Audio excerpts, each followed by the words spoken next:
We are trying as members of Congress to say to the Supreme Court, look, uh, many years ago, our founding fathers put forth our founding document in the Constitution. And in that Constitution, it says election law is to be made by the legislative branch, the legislative branch. And in these particular states, they decided, hey, we're going to circumvent the legislature. We're going to have the Secretary of State or the courts make the law.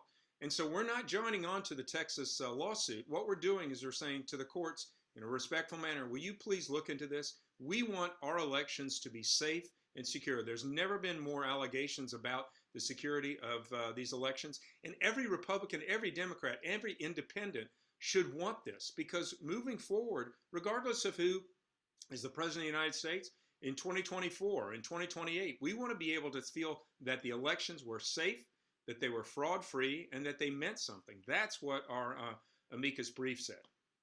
Do you support what would be the end goal of this lawsuit, which would be to invalidate millions of people's votes? No, I support what I believe is the Constitution of the United States, and that specifically says that the legislatures are the ones that are to make election law. I'll leave that up to the Supreme Court as to what, I think they would agree with that as to what the remedy for that is. That's not in my purview.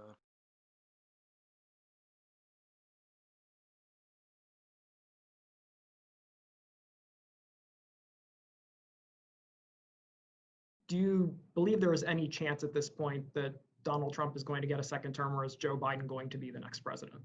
Well, I think that's hard to say right now. The electoral votes, as they are counted now, if they go as they go now, then Biden wins. But then again, I'll go back to the fact that we've never seen this before in the elections in the United States history. We want to make sure that things are fair.